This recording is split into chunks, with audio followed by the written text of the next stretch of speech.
হাইরে ভাই, এইটা কি ছিল? তুফান, খুব ভয় পাইছি রে। তো ভাই কিছুক্ষণ আগে কিন্তু সাকিব খানের তুফান মুভির টিজার রিলিজ করে দেওয়া হয়েছে, আর এই ফিল্মটা কিন্তু ইন্ডিয়া বাংলাদেশের যৌথ প্রযোজনায় বানানো হয়েছে। ভাই টিজারটা কি লেভেলের করেছে ভাই, সিরিয়াসলি বলছি টিজারটা ব্যাপক করেছে। আমার তো হেভি লেগেছে, অন্তত 7 থেকে 8 বার দেখেছি ভাই এই টিজারটা। মানে মাস কমার্শিয়াল ফিল্ম কাকে বলে তার এক্সাম্পল কিন্তু তুফানকে দেওয়া যেতেই পারে। আমি টিজার লেভেলের কথা বলছি, ফিল্মটা কিন্তু এখনো রিলিজ করেনি, কেন ফিল্মটা কি কেমন কি হবে সেটা তো জানি না। টিজারটা দেখে কিন্তু আমার পুরো ফুল মাস কমার্শিয়াল ফিল্ম কিন্তু মনে হচ্ছে। এই ফিল্মটা যদি কলকাতায় ভালোভাবে প্রমোশন করে না, তাহলে কিন্তু এই ফিল্মটা কোথাও গিয়ে কলকাতায় ওয়ার্ক করতেও পারে। আর বাংলাদেশের কথা ছেড়ে দাও ভাই, কারণ বাংলাদেশে সাকিব খান হলো ওখানকার সালমান খান। যা ফিল্ম রিলিজ করবে, যখনই রিলিজ করবে তখন কিন্তু ওখানে হল ভরিয়ে লোকে দেখতে যাবে।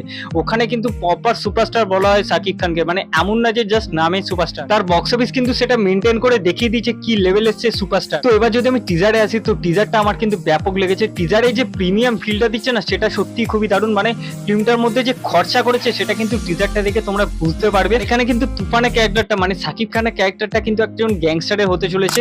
আর এই গ্যাংস্টারের ক্যারেক্টারটা দেখে আমার কোথাও মনে হলো না যে এটা একটা রবিনহুড টাইপ প্লে করছে। মানে রবিনহুড মিন্স যে বড় লোকদের থেকে টাকা নিয়ে গরিবদের বেলাবে, এইরকম কিন্তু এই ক্যারেক্টারটা দেখে কিন্তু কোথাও গিয়ে আমার মনে হয়নি। অ্যাটলিস্ট কিন্তু টিজারে কিন্তু এইরকম মনে হয়নি। এবার তো ট্রেলার এলে বোঝা যাবে যে এটা কি রবিনহুড টাইপের ক্যারেক্টার হতে চলেছে। যেটা আমার পার্সোনালি মনে হয়েছে সেটা হলো এই ক্যারেক্টারটা কিন্তু একটা সেলফিশ ক্যারেক্টার হতে চলেছে। এবার কিন্তু ট্রেলার এলেই বোঝা যাবে। আর এই টিজারের এডিটিংটা কিন্তু সত্যি খুবই দারুণ হয়েছে। যেসব জায়গায় কাট লাগানো হয়েছে সেগুলো কিন্তু সত্যি খুবই ভালোভাবে ওয়ার্ক করে। আর এই টিজারটা সবচেয়ে ভালো দিক হলো এই টিজারটা দেখে কিন্তু গল্পের ব্যাপারে সেভাবে কিছু প্রেডিক্টই করা যায় না, যেটা কিন্তু সত্যি একটা ভালো দিক এই টিজারের জন্য। এছাড়া কিন্তু মাস কমার্শিয়াল ফিল্মের গল্প কিন্তু খুব একটা বেশি থাকেও না। এবার যদি থাকে এই ফিল্মের মধ্যে, এটা তখন এক্সট্রা অর্ডিনারি ফিল্ম কিন্তু হয়ে যাবে। আর এই টিজারের কালার এডিটিংটাও কিন্তু খুবই সুন্দর হয়েছে। বেশ একটা ব্ল্যাক টোন মানে ডার্ক টোন কিন্তু এখানে ইউজ করা হয়েছে, যেটা কিন্তু দেখতেও ভালো লাগছে আর খুব ভালোভাবে টিজারের সাথে মার্চও হয়ে গেছে। এইবার এই টিজারটা দেখে অনেকেই বলবে এটা সস্তার কেজিএফ। ভাই আমার কোথাও দেখে মনে হচ্ছে না যে এটা সস্তার কেজিএফ বা কেজিএফ এর ফিল দিচ্ছে। আমার কিন্তু এই টিজারটা দেখে ওই রকম কিচ্ছু মনে হয়নি। আমি জানি না কাদের কি মনে হবে। আমি কমেন্ট সেকশনে গিয়ে দেখছিলাম যে অনেকেই বলছে যে এটা সস্তার কেজিএফ। ভাই এইরকম কিন্তু বলা উচিত নয়, কোনো ফিল্মের জন্যই বলা উচিত নয়। আর এই টিজারের বিজিএম এর কথা তো বলতে হবে ভাই, বিজিএম সলিড হয়েছে। ব্যাকগ্রাউন্ডে যে একটা গান বাজে না, সেই গানটা ব্যাপক হয়েছে ভাই, টিজারটাকে আরো এক লেভেল উপরে নিয়ে যাচ্ছে। তো বিজিএম নিয়ে কোনো কথা হবে না বস, বিজিএম সলিড হয়েছে ভাই। বাংলাদেশের যে এইরকম বিজিএম তৈরি করতে পারে সেটা কিন্তু আগে জানা ছিল না। আর এই টিজারের সবচেয়ে বেশি যে আমার নজর কেড়েছে সে হলো চঞ্চল চৌধুরী। ভাই একটা মাত্র সিন পেয়েছে, ওই একটা সিনে পুরো ফাটিয়ে দিয়েছে, মাত্র একটা ডায়লগে পুরো ফাটিয়ে দিয়েছে বস।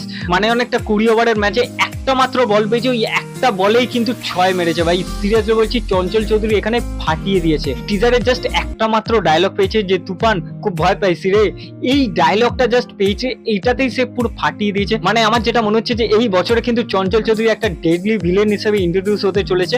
চঞ্চল চৌধুরী এমন একজন অ্যাক্টর না যার কিন্তু ফিল্ম খারাপ হতে পারে, তার কিন্তু অ্যাক্টিং নিয়ে কোনো কথা হবে না। অনেকটা নওয়াজুদ্দিন সিদ্দিকীর মতো কিন্তু হ্যাঁ, চঞ্চল চৌধুরী তার ক্যারেক্টারটাকে নিজের অ্যাক্টিং দিয়ে কিন্তু পুল আপ করে দেবে, এইটুকানি কিন্তু ভরসা আছে ভাই, সবার আছে, বাংলাদেশেরও আছে এবং কলকাতায় যারা তার কাজ দেখেছে তাদেরও কিন্তু আছে ভাই। আর সাকিব খানের কথা যদি বলি, তো সাকিব খানের মধ্যে সেই সুপারস্টার ভাবটা কিন্তু আছে। এটা এমন নয় যে জায়েদ খানের মতো যে সুপারস্টার নামেই সুপারস্টার হয়ে ঘুরে বেড়াচ্ছে, এমন কিন্তু নয়। সাকিব খানের মধ্যে সেই প্রেজেন্টটা কিন্তু আছে। একটা মাস কমার্শিয়াল ফিল্মের যেরকম প্রেজেন্ট দরকার হয়, সেই রকম প্রেজেন্ট কিন্তু সাকিব খানের মধ্যে আছে। সেটা কিন্তু এই টিজারও তার মধ্যে কিন্তু দেখা গেছে। ইমোশন সিনও কিন্তু সে খুব ভালোভাবে কিন্তু তার অ্যাক্টিংটাকে ফুটিয়ে তুলেছে এবং সে খুব ভালোভাবে কমার্শিয়াল ফিল্মে কাজ করে এসেছে। সে কিন্তু জানে যে কোথায় কি এক্সপ্রেশন দিতে হবে, সেটা কিন্তু সে জানে।